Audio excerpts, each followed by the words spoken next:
Welcome back to the deep dive. Today we're going to cut through a very specific kind of bravado. Yeah, the kind you see online all the time. Exactly. It's the high-end traveler who insists, I planned my own ultra-luxe vacation, I booked every single part, and it was flawless. I saved thousands. We've all heard that story. The narrative is always the same. I'm in control, I saved money, I built it exactly how I wanted it. It's held up as this, ultimate skill flex. Proof that you're just as smart as the professional. Right, that your competence in your day job just perfectly translates to complex international logistics. But that's the story they're selling to themselves. Our sources, and we've looked at industry reports, regulatory filings, a lot of deep dive travel analysis, they introduce a reframe almost immediately. And what's that? At a premium level, the real price you pay for DIY luxuries, it's rarely just money. It's measured in things like time, certainty, decision quality, and maybe most importantly, recoverability. So the more premium the trip. The more expensive those hidden costs become. Yeah. Much more. Okay, let's unpack this, because if you're listening, you probably value clean execution. You value preserving your own mental energy more than, say, boasting about a deal. You're not paying just for the nice hotel room. You're paying for peace of mind. Exactly. So our mission today is to resolve the three core assumptions the DIY luxury traveler makes. We need to answer three very specific questions. Let's do it. First, why does taking control actually become your most expensive liability when, things go wrong? And they do go wrong. Second, how does the act of saving money, or what feels like saving money, quietly increase your total operational cost? The hidden math. And finally, why is the promised flexibility of building your own trip, why is that usually the least flexible option you have? That's the perfect way to frame it. You're paying for an outcome. You're paying for the trip to run on time, for problems to be handled for you, without you having to jump in and become the crisis manager. It's all about energy preservation. That is the most valuable commodity for a sophisticated traveler, period. So let's start right there with that core misconception.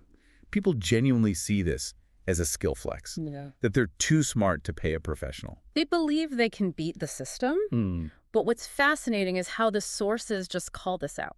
They see it as a fundamental misalignment. DIY isn't competence. What is it then? It's usually just risk ownership disguised as competence. Risk ownership. Yeah, think about what luxury travel actually is. It's not one purchase. It's this complex, long chain of legally interdependent contracts. You mean the flight, the hotel, the transfers? Exactly. Airfare, hotels, transfers, dinner reservations, guides, insurance policies, local rules. All of it, all linked together. So the DIY traveler just becomes the general contractor for this huge multi-vendor project. A very expensive project. And they do it without any of the professional protection or the institutional leverage that a real firm would have. And you're managing vendors who all have different rules. Precisely. The car service, the five-star hotel, they all have different cancellation terms, different service standards, different goals. The deal you hunted down, it's often just a discount on accountability. You found a cheap rate by agreeing to absorb all the risk yourself. That's a painful way to put it. So if I'm good at my job, why doesn't that competence just transfer over? Why does it become a net loss for me? Because the complexity and the fragmentation just break it. We've actually distilled this down into 7 core structural costs that DIY travel imposes. Okay. And we need to walk through them because this is where all the hidden costs live. We have the time tax, the fragmentation penalty, the policy trap, the opaque pricing problem, the loyalty dilution cost, the disruption response gap, and finally, the social engineering risk. That's a lot. Let's dive into the first one, the time tax. This is just the cost of planning, right? And it feels free because you're not writing a check. But you pay. You pay in the currency that affluent adults guard the most. Attention, your most finite resource. And it's not just the initial booking time. The sources are really clear on this. It's the micro decision. It's the constant weight of the micro decisions, like which room category actually gets the ocean view. Which of these 3 rates is really refundable without a fight?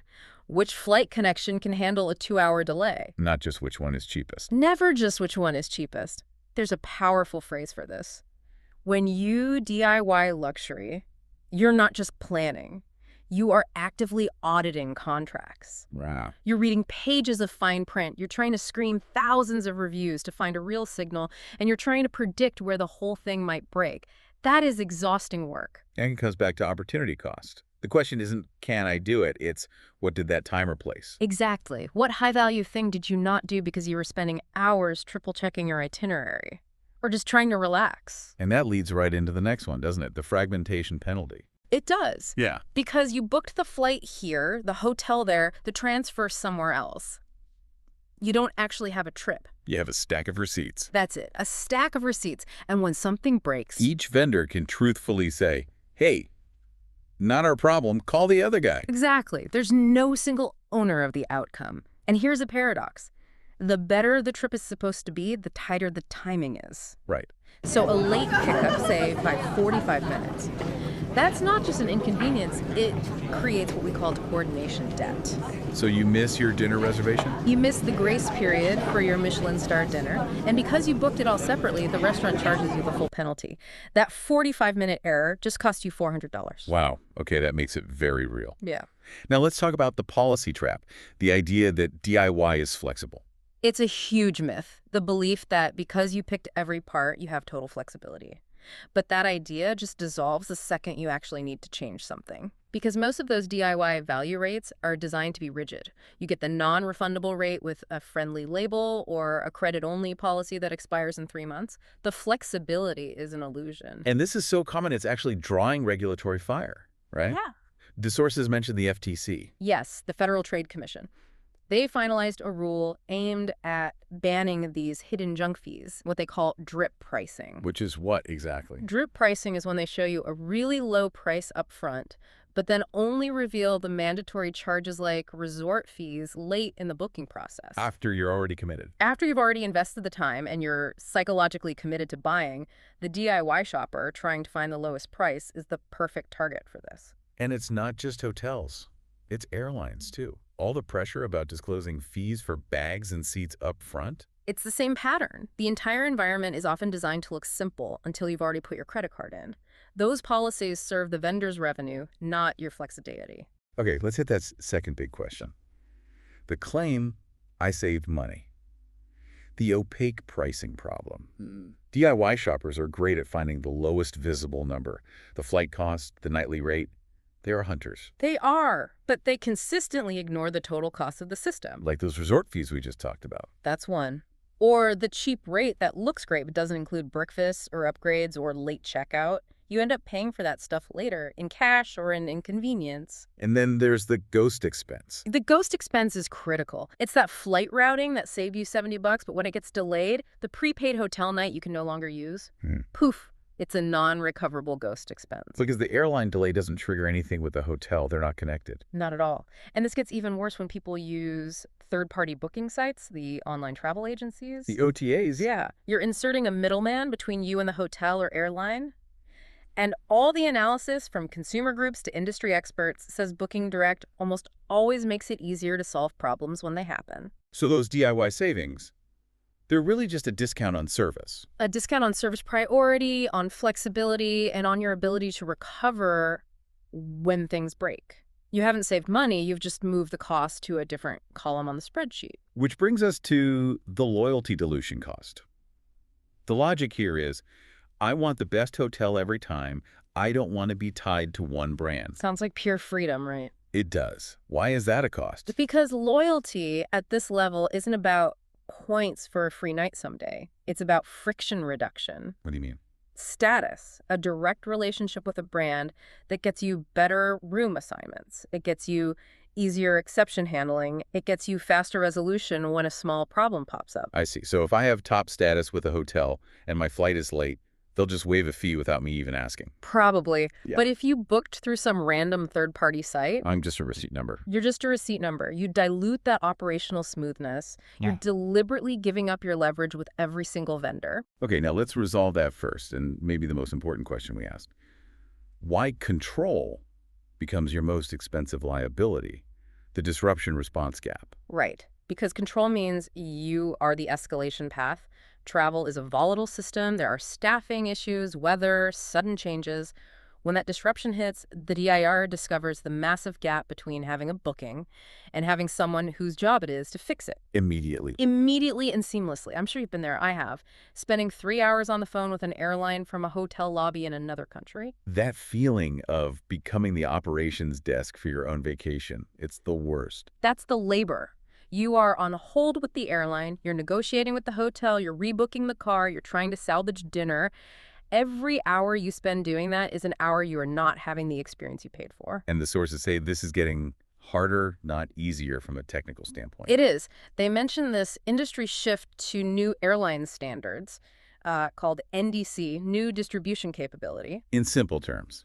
It means airlines can create more custom, complex fare bundles, but it also means those bookings are harder to service or change across different systems, especially when a flight is canceled mid-trip. The tech is more fragmented. So the hidden cost here is basically recoverability. It's all recoverability. Yep. How quickly can your trip get back on track without you becoming the operations manager, the IT support, and the chief negotiator? The person with the control is the person who has to fix the problem. Exactly. And that leads to the final and maybe most uncomfortable point, the social engineering risk. That sounds pretty intense. It is. It's the idea that DIY travelers consume a ton of content, reviews, hacks, best deal lists. Sure, research. But it's not just informing you, it's priming you. It trains you to value what's easy to market. The one photogenic pool, the dramatic but flimsy exclusive package. So all that research is actually polluting my decision-making. In many ways, yes. You're being funneled into an echo chamber that optimizes for visible costs. It makes you vulnerable to committing before you see the full picture. It's why regulators are so focused on that drip pricing problem. Because it exploits the time I've already invested. It exploits your emotional and time commitment. The hidden cost is decision pollution. You think you're doing impartial research, but you're actually being steered. Okay, let's bring it all home. Let's resolve those last two questions. First, why did saving money quietly increase my total cost? Because you only optimized the lowest visible number.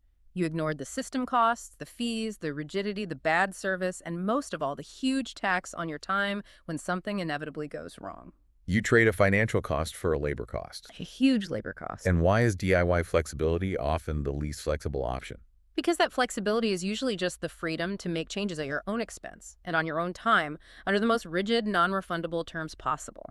True flexibility is changing without penalty or personal labor. So what does a truly sophisticated traveler actually do? They don't outsource their taste. They know what they like. They outsource risk and coordination. They rely on a single point of accountability. Yes. They focus on 3 premium outcomes that DIY can never guarantee. Which are? 1, time certainty. Cleaner handoffs establish relationships. 2, accountability.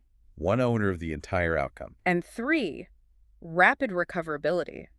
The ability for the trip to fix itself without your personal effort. You can keep your high-end tastes, you just have to stop acting as the operations desk. This whole idea of DIY luxury travel is just, it's misunderstood. Deeply misunderstood. You pay for the trip twice, once with your money and again with your attention, your rework, and your exposure to stress. That's it. At a certain point in your life, the question stops being, can I plan it? The question becomes, how often when I'm supposed to be relaxing do I want to be the person who has to fix it? And that's the whole game. That is the difference between a trip that looks premium and a trip that runs premium.